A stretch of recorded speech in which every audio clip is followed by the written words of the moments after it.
Gunnar, þetta sárgrætilegt að tapa svona í framlengingu og svona miklum hasarleik á heimavelli, ekki? Jú, maður er bara orðlaus eftir svona leik. Með ólíkindum að skulum ekki klára þetta. Já, ég veit ekki hvað sem stangarskot við áttum og stöngin síðan sekundinni og komin svo einn á móti markmanni lokinn tvígrip og þetta er bara, já, maður er bara orðlaus eftir þetta er bara ótrúlega. Kannski, já, vantar kannski reynsluna í IBF-liðið til þess að vera í þessari stöðu? Ég veit það ekki, það er svo lítið á milli hérna stöngin og eitthvað.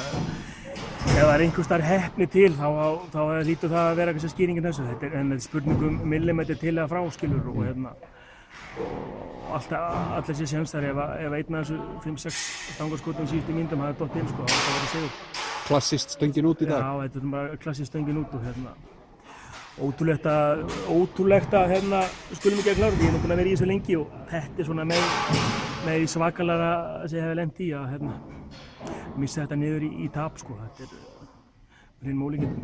Þið fenguð tækifæri hérna í lok framlengingarinnar til þess að jafna metin en nýtið það ekki? Nei, sem fyrr á það var eins og þetta ekki var ætlað að gerast bara í dag. Þetta er höllin var stórkostleg og allir til orða lýsið við stundum sem við fengum. Þetta er bara með hreinum ólíkindum sem það var.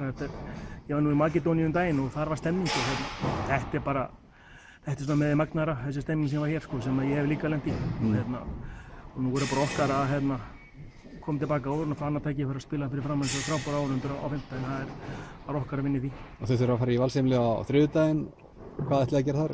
Hvernig leggið þann leik upp? Já, bara að svipað sko, þetta snýst nú að safna orku og koma tilbaka og spila svipað, minna, veist hvað þetta er svo lítið á milli og þetta er jöfn lið og við þurfum bara að vera sprækir með hausinn í lagi og vinna þessu hugarfarina betur og klára þetta þegar fáum sensið þá. Þið eruð búin að gera mikið á svolítið sama mannskapnum, 8-9 leikmenn sem að sjáum þetta fyrir ykkur.